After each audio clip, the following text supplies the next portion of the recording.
When I step back and look at it, there were 5 core principles that helped me go from working 60 to 70-hour weeks as the founder down to where I am now at about 90 minutes a week. And just for context, I run a commercial real estate services company that does just under $2 million a year in total revenue with 34% EBITDA. So when I dropped down to this 90 minutes a week, it wasn't like I was sacrificing profit or control.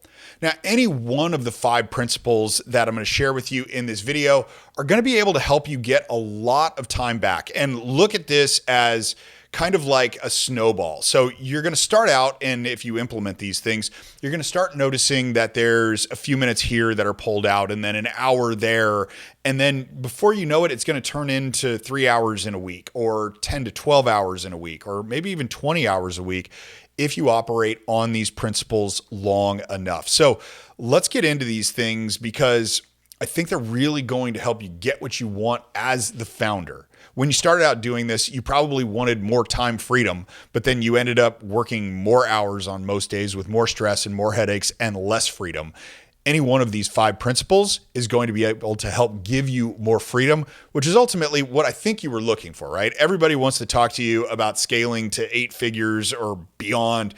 But really, you're probably looking at this going like, it'd be awesome if I just didn't have to work every night and one day on the weekend, or I could go on vacation without having to spend half the time on my laptop. These 5 principles will help you get there. The first principle that really helped me make this shift is that there's no such thing as a natural business owner. I would be in these groups, right? Vistage groups, EO groups, and I'd look around and it seemed like people were really, really successful. And I thought that they were all natural business owners. But, over time talking to them, there's a couple things that I realized that helped me pull my time back. The first is that hustle and hard work is like where you start. Everybody has to go through that. But that ultimately leads to burnout. If your only go-to is how hard you can work, then you're going to get burned out eventually because you're human. It doesn't matter how new or exciting it is. At some point, it is going to turn into a grind, and that's going to lead to burnout. And in order to get better, then you're going to need to move away from the hustle and grind that it took when you really weren't a business owner. Most of the time when people start a business, it's because they're really good at the technical work the business does.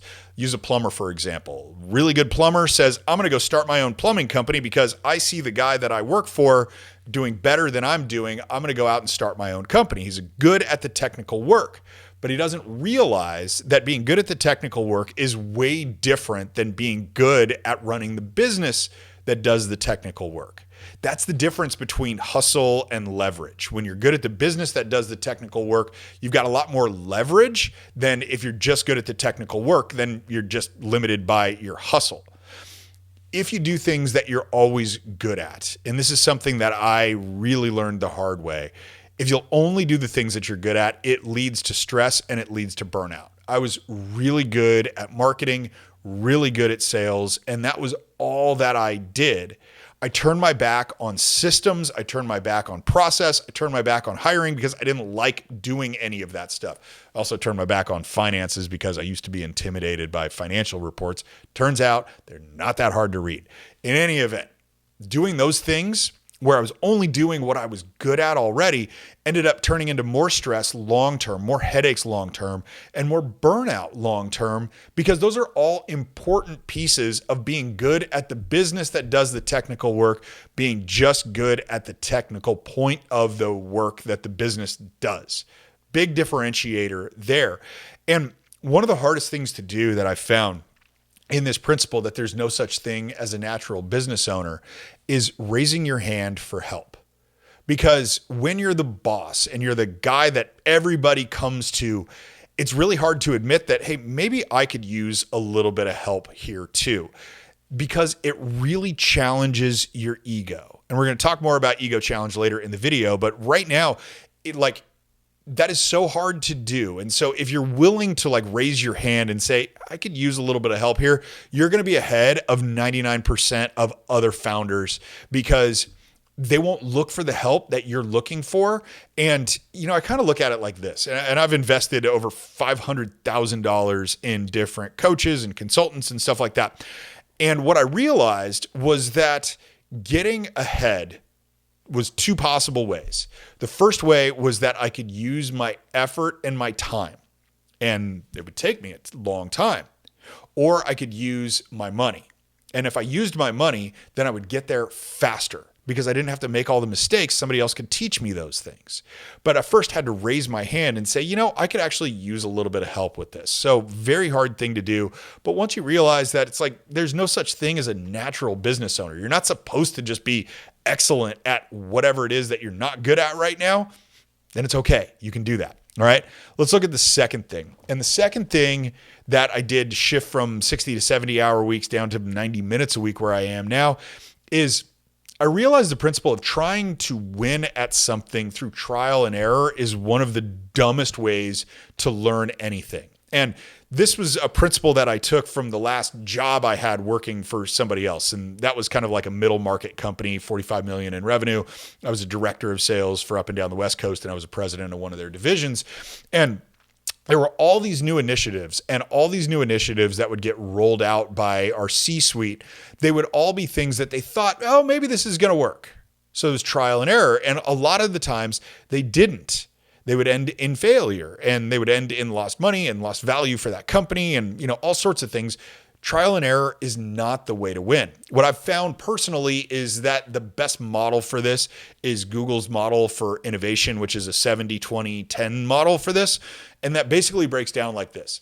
70% of the stuff that you're going to do is based on what's already worked in your business. So if you're going to start a new product line or a new service offering to your existing business, awesome. Just take the sales principles that worked in the other things that already work in your company and apply them to that. Don't come up with a new sales process. Don't come up with a different way of marketing it. Don't come up with all the different components of it. Take 70% of what you're going to do that's new based on what it was that works. So that's the 70. There's still 20 and 10. The 20 in Google's innovation model that really has worked well for me has been the 20% of the stuff that I'm going to try is stuff that worked well in another industry.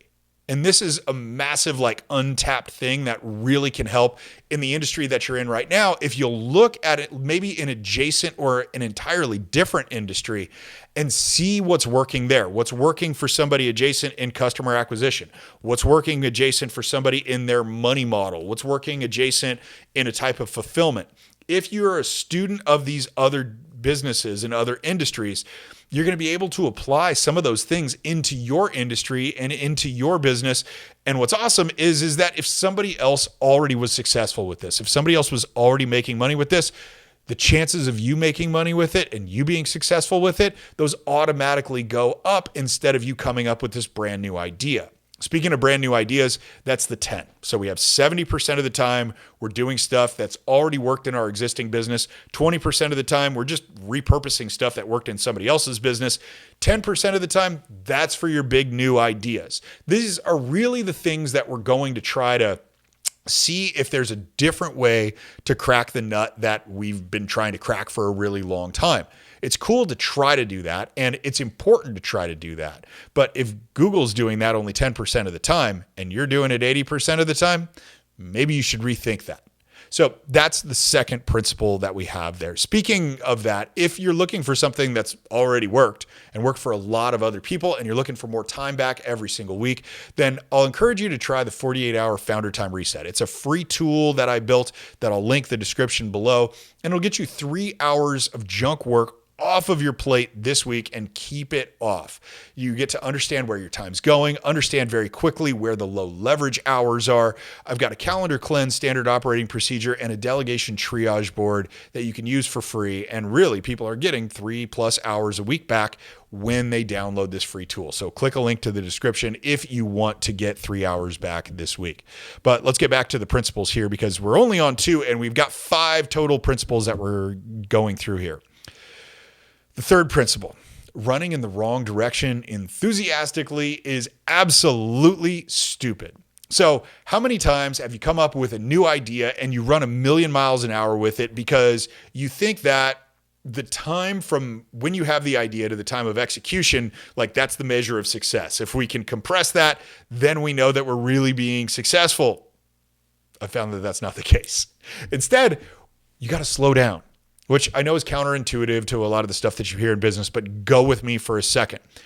Carving out thinking time before taking any sort of massive action is something that is going to exponentially reduce the amount of time that you spend in the future. Very similar to like the carpentry principle where you measure twice and you cut once, which saves you from having to go back to Home Depot like 6 times with a home improvement project. This is the same idea, but now we're playing with a lot more money than we would be for a home improvement project at Home Depot. So when you carve out thinking time, awesome. Right? You can do that with the calendar cleanse SOP that I mentioned a minute ago that I linked below. But what do you do when you have that extra time? If you've got a 90-minute block every week for your CEO thinking time, what do you do? So the first thing is I found there are 4 real important things. First thing is find the unasked question. So when you're going in to tackle a problem, it's usually because you have questions about like how it's going to be solved. And finding the question that you haven't yet asked requires you to just go deeper into the thought process of this. So, for example, is what I'm working on right now a symptom of a bigger problem, or is it the actual problem? Let's say that it's like we don't have enough sales. All right, we don't have enough sales. That could be a symptom of a bigger problem, that maybe we don't have product market fit, or maybe our sales script sucks, or maybe we don't have enough leads, or whatever. But find the question that you haven't asked yet and then start digging on that. The second is separate the symptom and the problem, which I just mentioned, right? We want to ask questions that help us separate that symptom from that problem, because if all we're solving is symptoms, the problem is still going to exist. We're just going to have new symptoms, and the thinking time can help clear those things up. Third thing is to check your assumptions. So making an assumption about what you think the take rate is going to be on a new offer, or how many clients will leave based on you raising your prices by 3 times, which, by the way, it's going to be less than you think. Check your assumptions, and that can help you think through the process a little bit more. And then the fourth thing is really to consider the second order consequences, which is really a different way to say, hey, if I'm wrong about this, what else could go wrong? If I try to take this action, am I going to lose employees? Am I going to lose clients? Is it going to cost me more hours? Am I going to have to spend more time in this chair behind this desk if I do this and if I'm wrong? So when we think through that, we've got to make sure that we're running in the right direction. Thinking time, even just a little bit of it, 90 minutes a week, can really get you going in the right direction and keep you going in the right direction, which is where you want to go anyway. Fourth principle that really helped me go from 60, 70 hours a week down to 90 minutes a week was that if you want to do better, you have to get better. And this is the hardest one of these principles for me to accept. And so probably it's going to be one of the hardest ones for you to accept, because it really challenges your ego. And why it challenges your ego is that if you want to get better, you first have to look for what's not better already. And this comes with honest self-analysis in looking for the weaknesses, the things that you suck at, or the things that you don't want to do. You may know some of the things you suck at. You may not know some of the things you suck at, but you're not going to know either way unless you have this honest self-assessment and figuring out what you're not good at, right? And I mentioned that a little bit earlier. I wasn't good at hiring or the finances or creating standard operating procedures because I thought all of that was boring. It turned out that was my weakness. And then once you've figured out what this weakness is, the quickest way over that weakness is not to go learn it yourself. It's to raise your hand and say, I need some help. That's the fastest way, and actually the least expensive way, regardless of how much you're paying somebody to help you with that. It's way less expensive than your time and all the mistakes that you're going to make. You're just better off when you do that, right? So you've got to be able to get better by figuring out what you're not doing right and then asking for help to fix that whole thing. The fifth one, and this is the most important one, which why did I save that for last? Because, you got to be here.